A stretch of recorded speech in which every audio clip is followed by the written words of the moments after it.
So what we're going to do now is we're going to talk about the frequently made mistakes for assignment 4B. As always, please make sure you document your code. Please make sure you address my comments from earlier assignments.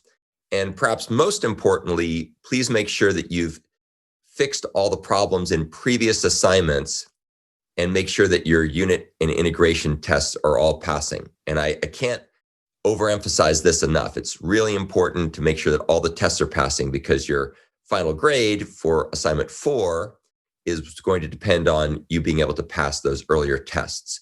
Nothing is more frustrating than having people submit something that works fine for the current assignment, but then they had forgotten to fix the previous tests, and then you lose a lot of points. So make sure that everything is passing. And of course, if you have any questions, don't hesitate to come to office hours and ask them. So speaking of tests, we made some improvements to the previous tests that will pick up a few things that you might have missed in earlier versions because we weren't testing for them thoroughly. So one of them is stuff like this. Don't be accessing these sort of protected fields directly. You can just write code like this. You don't have to write code like that. And there's similar things with calls to acquire Palantir and release Palantir. So some stuff that would have gotten through the earlier tests will now fail in the current tests. And so make sure you fix those things. They're usually very simple fixes, but make sure you take the time to fix them. Otherwise, you'll get marked down. Let's take a look now in the implementation here that deals with the StampedLock fair semaphore manager.java file. So if you look at the build model method, which is kind of a virtual constructor, if you will, make sure that you use hash map, not concurrent hash map. There's no need to use concurrent hash map in the solution. In fact, it kind of defeats the purpose of using the StampedLock because the StampedLock is going to give us a different form of synchronization that is different than using the concurrent hash map. So you don't need to use the concurrent hash map. Please do not use the concurrent hash map. Just use the hash map. Now let's take a look at the acquire method. I would say by far the bulk of the problems people had resided in acquire. Most people's release methods were pretty good. We'll take a look at a few problems, but acquire is where most of the problems occurred. By the way, some people did very well in the assignment 4B. So good job. Obviously, these comments don't apply to you per se, but you should be aware of them because they are going to probably show up on the assignment or the quiz that we're going to do, the final quiz in the class next week. Okay, so first of all, you should really go take a look at the Java StampedLock documentation available online because they really show you the overall structure of how to implement this method. Obviously, the code is a little different, but it's the same basic idea. So a couple things. First, make sure that you don't make any changes to the state of the Palantiri map unless the write lock is held. So the problem with this code here is it's setting the value, but the lock is not held. So that's obviously going to cause race conditions and other forms of corruption. So make sure you don't do that. Down here, then they're doing the appropriate thing, trying to convert the read lock to a write lock. Atomically, if that succeeds, you'll get back a write stamp that's not 0.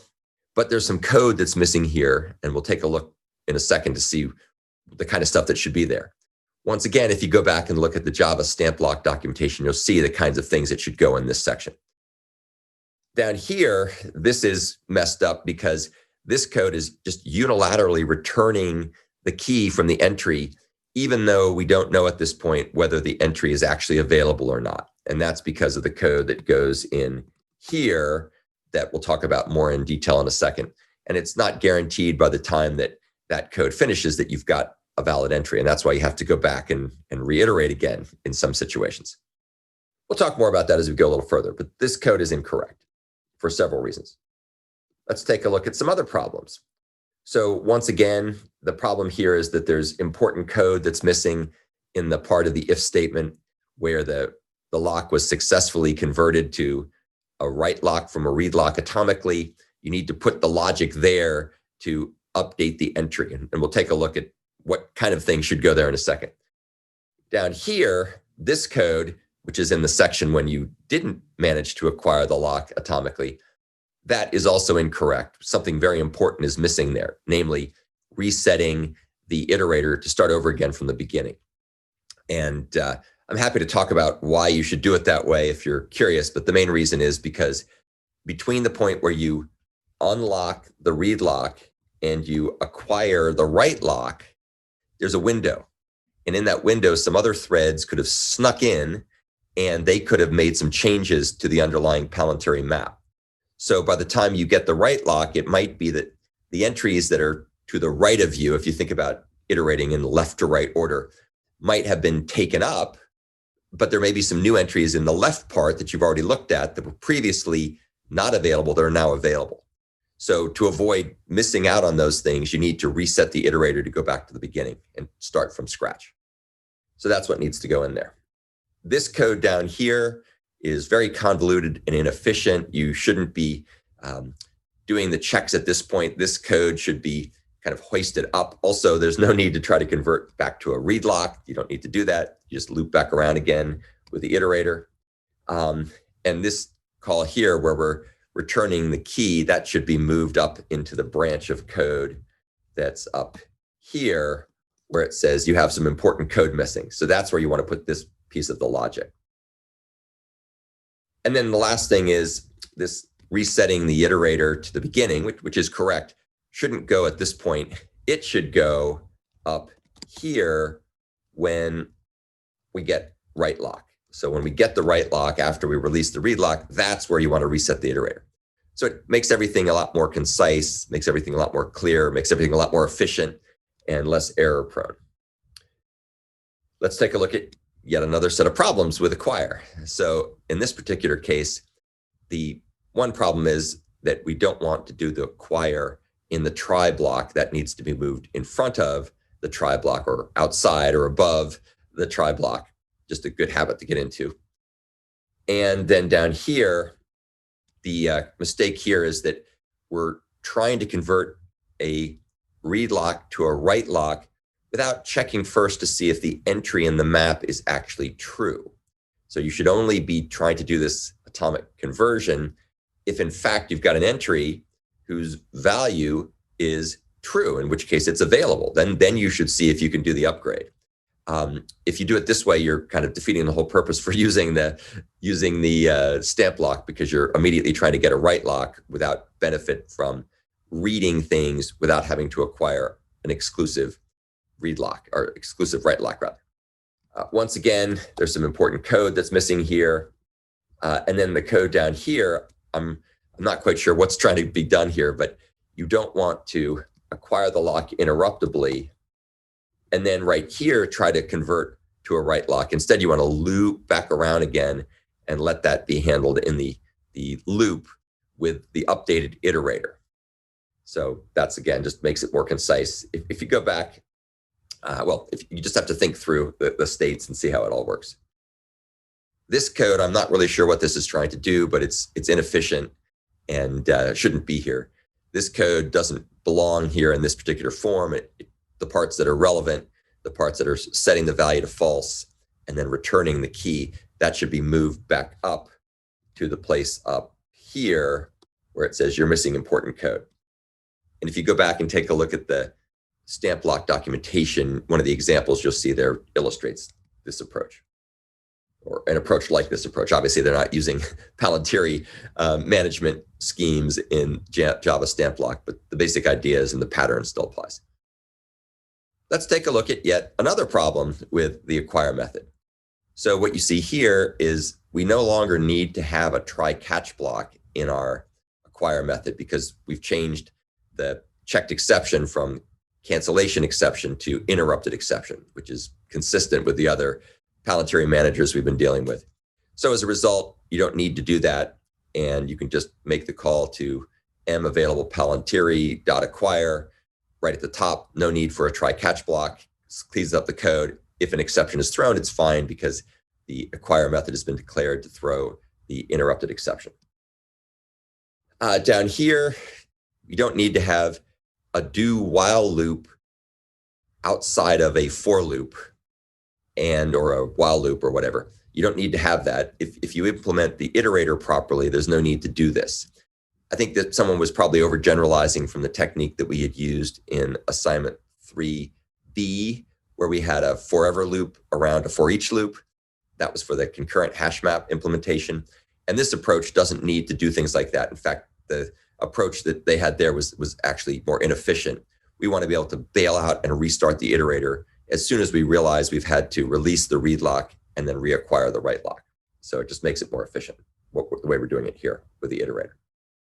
Here was an interesting situation. The person checked if the value was true, and then they converted it to a write lock. And if it succeeded, they then checked to see if it was still true.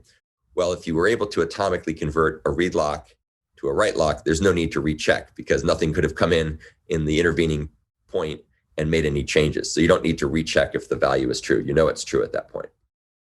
And then down here, something very important is missing because the moment we release the read lock and then wait to a block in order to be able to get the write lock, at that point, we need to reset the iterator back to the beginning and then start from the leftmost part of the traversal, if you think about traversal as going from left to right with an iterator. All right, yet some more problems with acquire. So first, please don't use the Hungarian notation, which is that prefixing of variables with M for anything other than fields. That's why it's there. It's intended to be used for fields only. So don't use local variables with Hungarian notation. That's defeating the purpose. And also keep in mind that iterator is a generic type. So you need to make sure you put the right type here with the right syntax. And of course, the type that goes there is a map.entry class that will be used to define what you iterate over. Make sure that you use a try finally block and make sure that you release the stamped lock in the finally portion of the try finally block. Don't use key set, use entry set. This is very similar to discussions we've had in earlier assignments. I believe, for example, assignment 2B had this characteristic. So there you had a for each loop that used the entry set. Here we have an iterator that should use the entry set. And the reason we want to use the entry set is it makes things a lot more efficient than if we use a key set. And you'll see when we go down here why that's the case. You don't need to have a for loop that iterates twice or whatever. That's completely unnecessary. Instead, just have a single loop that uses the iterator to control the progress of the loop and when it's done and when it needs to restart from scratch. You also don't really need to have this while loop here. I guess it doesn't hurt anything, but it's a little cleaner to not have the while loop. Go back and take a look at the code once again from the Java documentation for StampedLock to see how you should sort of organize this. Keep in mind that they use, I think it's a while loop there. We want to use an iterator, but same basic idea.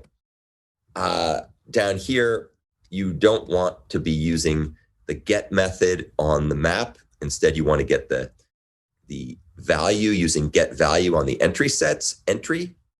And likewise, you don't want to be calling replace on the map. Instead, you want to be using set value to set the value. And that's because get value and set value are constant time operations once you're at the right point in the iteration.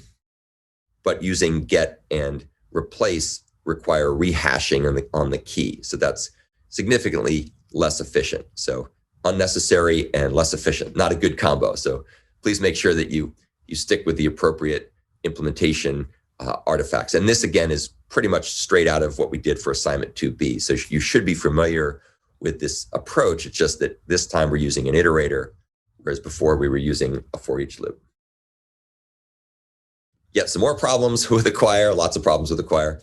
A lot of people did the following, and I'm not really quite sure what they thought they were doing, but they would have a while loop that would check to see whether the value was true.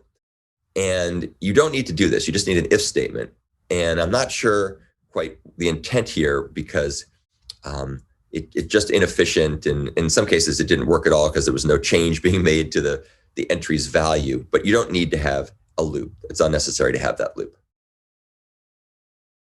Yet another problem here. So in this case, once again, there's two nested loops. We don't need two nested loops. We just need an iterator that goes through the entry set, which of course are entries, and that will be cleaner and more efficient. So you don't need to do that.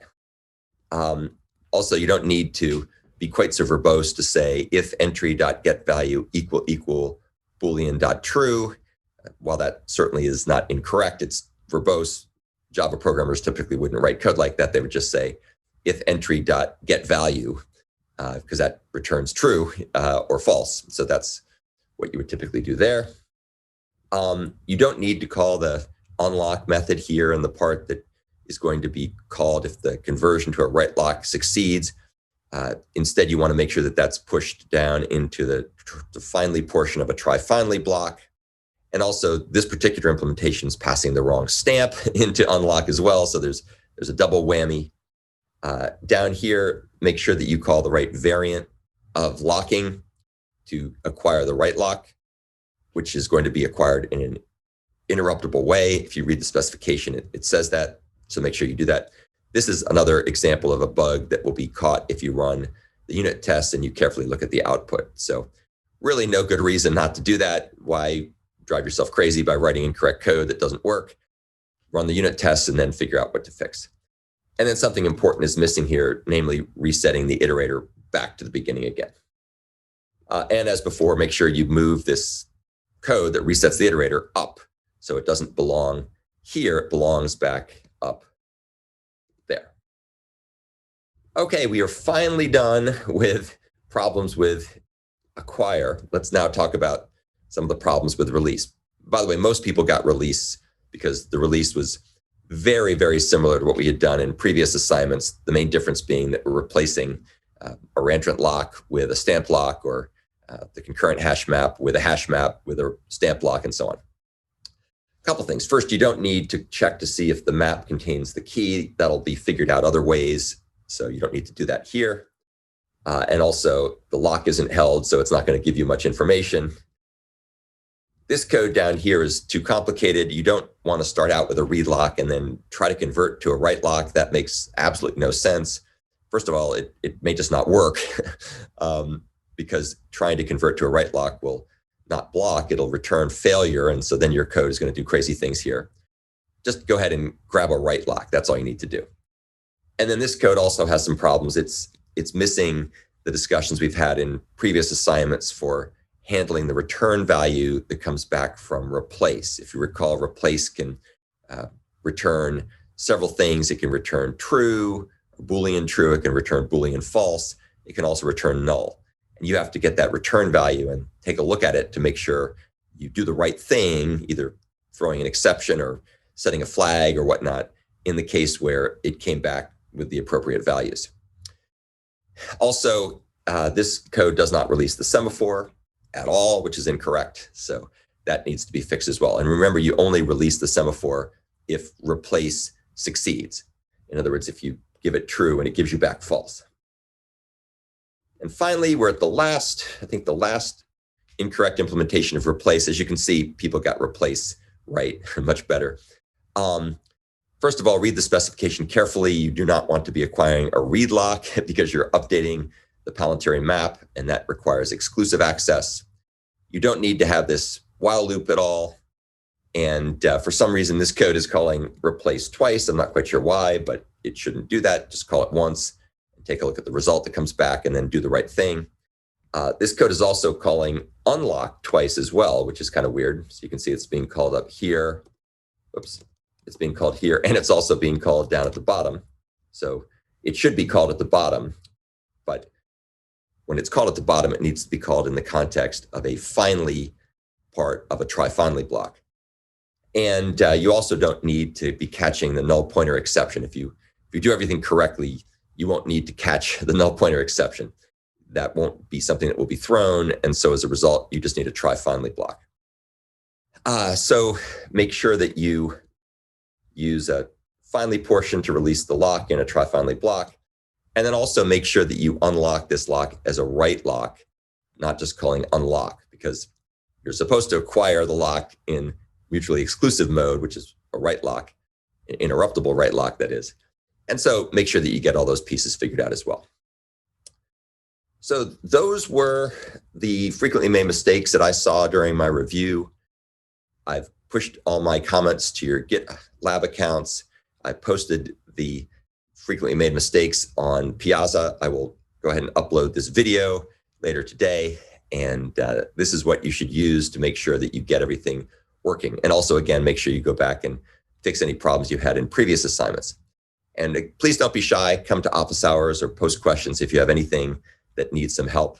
This is the final assignment, and it'll be due probably, I don't know, a week from today or so. It'll be due in about a week, which should give everybody plenty of time to wrap everything up before the end of classes and before final exams. So that's the end of the discussion of the frequently made mistakes for assignment 4B.